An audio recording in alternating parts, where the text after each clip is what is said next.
are back. This is episode number 81 of Kalibrated with Scott. I'm Scott, of course. If you guys want to see more of my content, I would like to inform you that I do live streams every day. You can find those on YouTube and Twitter.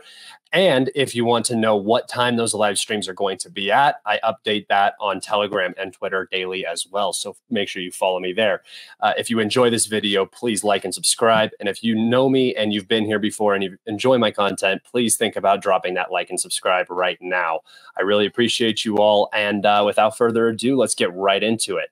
I'm going to go over the current situation in Ukraine, particularly the situation around Avdeevka. I'm going to describe how the battle developed and show you the current situation.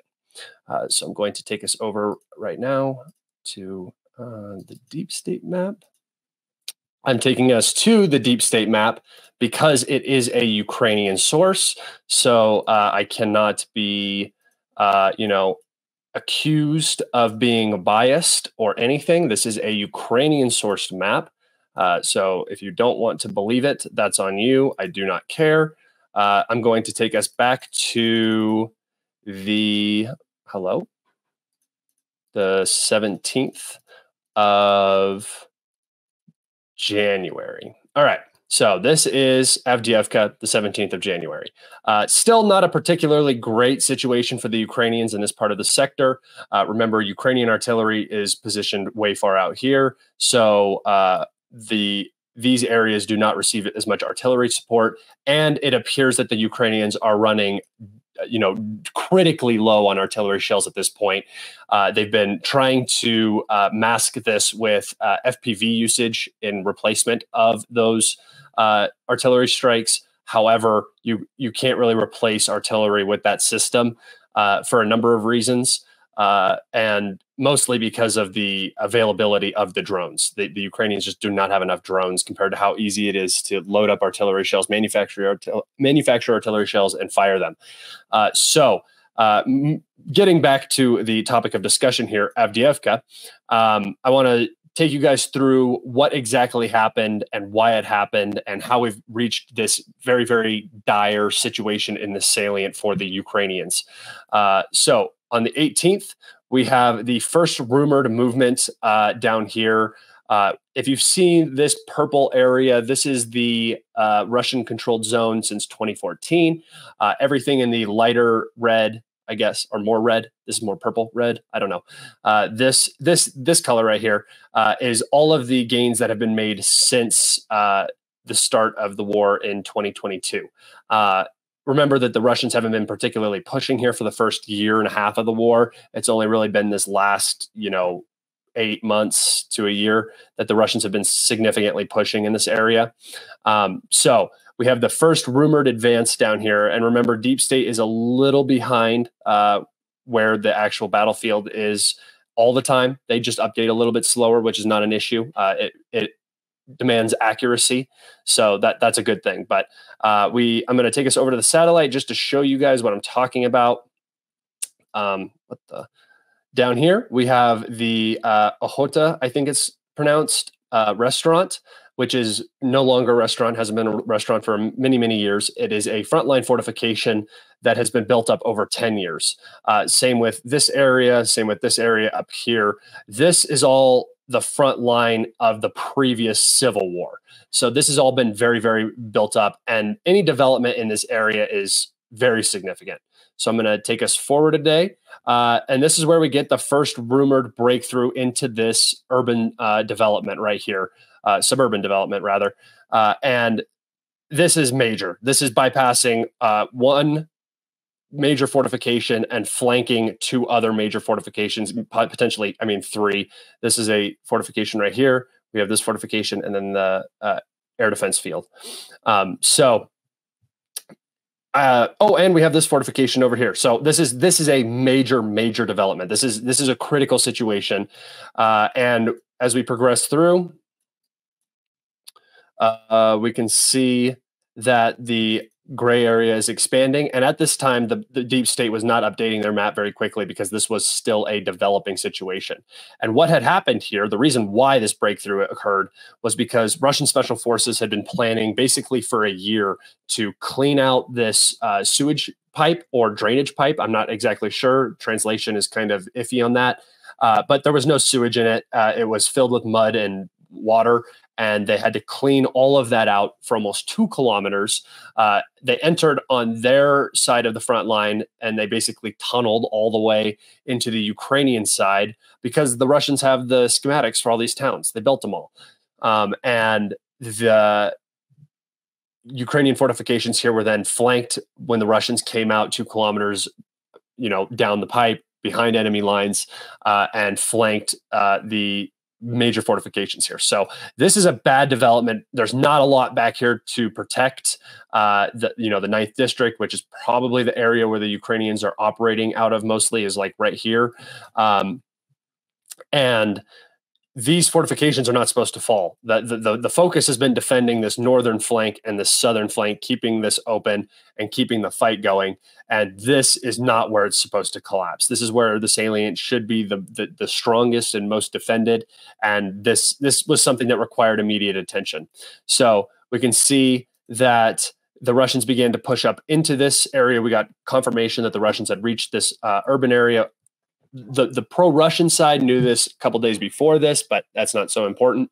But what is important is that the Ukrainians began rotating a lot of troops down here and began counterattacking, not paying attention to losses, just counterattacking.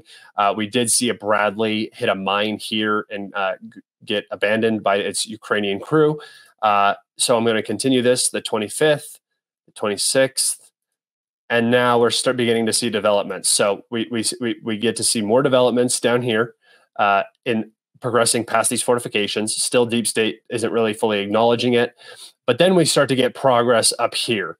And I believe that the progress that you're going to see in this area, which is the most dramatic and critical progress that the Russians made, is a result of all of that manpower and ammunition being diverted to this flank, trying to protect this southern flank.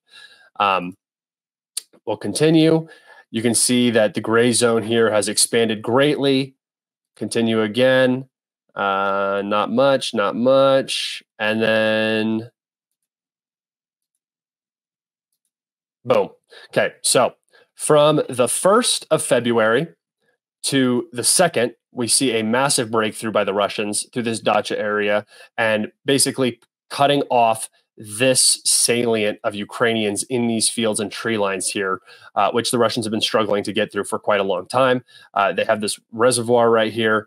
It's not really a reservoir, it's a flooded sand quarry, but this is right here, and they have a small waste heap right here that is an actual high ground. So the Russians pushing up to here forced a Ukrainian retreat from these areas. And you will see that right here, boom, which is significant, as well as the Russians broke through out of these dacha area over here into the city and made it to this railroad line, which is another defensive point of the Ukrainians, and within about a kilometer of the last paved logistics line into the city, the main logistics line into the city. As you can see, the front leveled out along the the sand quarry. And what this allows the Russians to do now is to, hold on, let me go. Okay. My mic muted in my last recording and I had to restart. So I was just checking. We're beginning to see Russian reinforcements being directly sent in from Vasel, Krasnohorivka, and Kamyanka down here through these fields, through these tree lines, and now they're flooding into the city. The Ukrainians have not been able to stabilize inside of the city at all, and it's just a disaster. Wounded can't get out, so the casualties are incredibly high, but we'll continue here. You can see another set of progress is made into this forested area, getting close to the dacha area that's up against the coke plant. This all being in the gray zone basically means that the Ukrainians aren't occupying positions here, but neither are the Russians because it's too close to the coke plant. I expect this to stay in the gray zone, but it's basically under, like, the Russians can probably travel in here and potentially will be fired on from the coke plant, but no different than up here.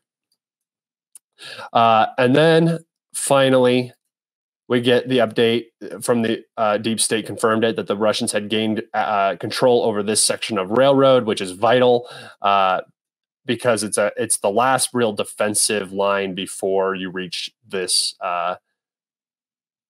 last major supply line. So that's where we're at right now. The Russians have expanded down. They've been talking about a Ukrainian retreat basically out of the city towards Severne through these fields.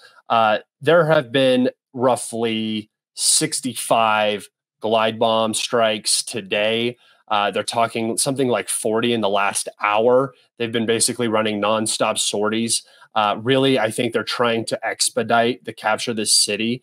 And the urban combat aspect has really evolved for the Russians now with the small unit drone, small unit drones. Every unit has a drone, FPVs in support, directly targeting Ukrainian fighting positions. You have massive artillery support on top of glide bombs now that you can drop on individual buildings. So a lot of the problems that the Russians were really struggling with early on in Mariupol, in Severodonetsk, and sort of in Bakhmut, but the issue was a little relieved in Bakhmut, was the fact that the Ukrainians could sit in these commie blocks, which are well-constructed Russian apartment blocks, basically, and they offer fantastic elevation and in like a strength. Like the buildings are designed basically, it seems like, to survive a nuclear blast.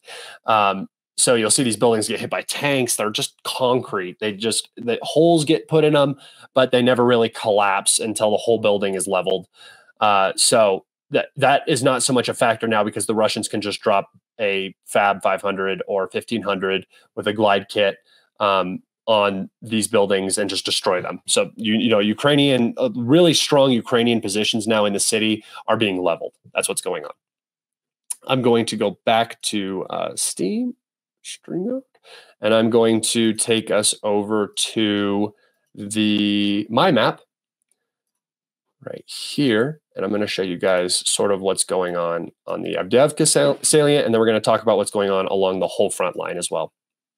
So the key differences between my map and Deep State map is that this is now the newest update. It has not been confirmed yet. That's why it's in purple. Green is confirmed.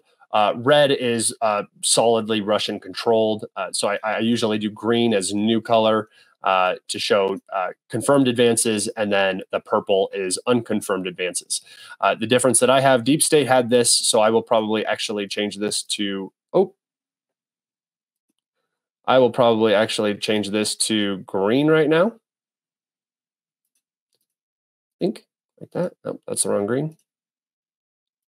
There we go.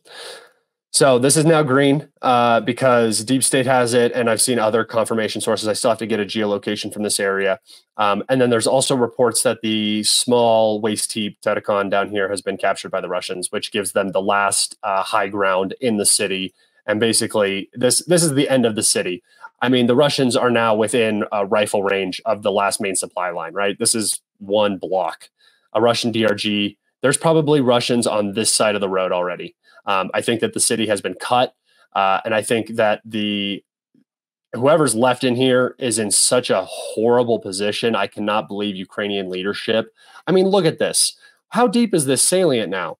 Let's see. From the outside of the flank right here to the inside, where there is probably Ukrainian positions potentially in this refinery. I doubt it now. I think that there's pretty much been an evacuation ordered for everyone who can. But remember, there's no way to get these wounded out. So there's going to be extremely high casualties from the garrison still left in the city. If I had to put a number on it, I would say there's probably between 1,000 and 2,000 people left in this general area. And not all of those are probably able-bodied anymore. There's definitely a ton of wounded. So I'm going to go out on a limb here and say that Avdeevka is in its death throes. We're probably going to see the end of the city in the coming days for the Ukrainian defense, and it will become a Russian city. And this is vital for a couple of reasons. One of the biggest ones is that Donetsk is constantly shelled, and it was being constantly shelled from Avdeevka.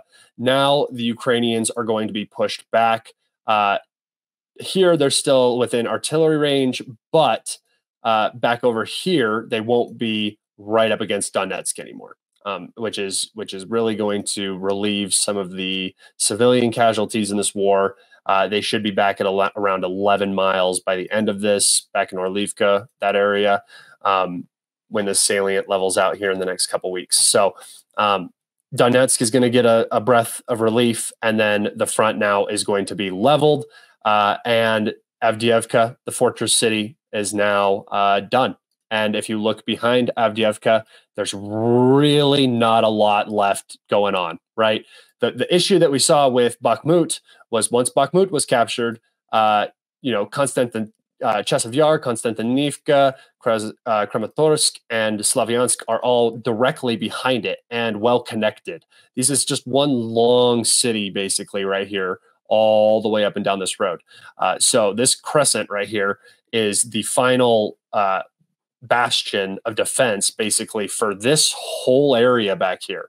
There's just not, it's just so sparse and very, very difficult to defend. So if after Avdeevka, I mean, look at the space behind this city. Like, how are the Ukrainians going to realistically defend this with manpower issues, with lack of artillery and aviation support? It's just not going to happen, right? And it also opens up an opportunity to begin flanking the Konstantinivka, Toretsk, New York conglomerate right here, which we haven't seen basically any movement on since the beginning of the conflict. And that is because, like Avdeevka, this is one tough son of a bitch right here. This is like a fortification zone that needs to be flanked. It has opportunistic high ground in the center to defend it. It's just a real mess. So getting around back behind Avdeevka, having these 10-year fortifications collapse, not having fortifications back here means that the Russians are going to probably flower out of Avdeevka now. Moving down to Novomihailovka, I put out a tweet the other day that said basically that the Ukrainians are in a position, the Russians are in a position where the Ukrainians are very weak right now, and they're hyper focused on Avdeevka, right? They're trying to save this salient, or trying to save the men in this salient. And this is where all of the attention's being focused, is where all the reserves are being focused. I said that the Russians should attack now to the south, where reinforcements have probably been moved up to Avdeevka, because this is the closest front. So this would be the Vugledar to Marinka highway right here. I said along this entire front, I expect Russian activity to reach this road and really just solidify the next step, which would be the capture of Vugledar. If we want to move up to Marinka, we have further expansion out from Marinka. I expect the Russians to gain territory out to this reservoir and potentially take a pause on this front as they work south. So something like this, because that offers a great defensive position. That's the Marinka front. Remember, Marinka was another one of these fortification cities that was vital to the Ukrainian defense, and they fought for it tooth and nail for almost 2 years. Once it fell, we've seen some pretty rapid expansion down here through these fields towards Novomihailovka. The Russians are actually inside Novomihailovka and have planted a flag, I believe here. I still have to geolocate it. But this is putting significant pressure on the Ukrainians in this region. And once the Russians get close to this 0532 highway, supply into Ugledar becomes much, much more difficult. And remember, there's not a lot of snow this year. The ground isn't particularly frozen over.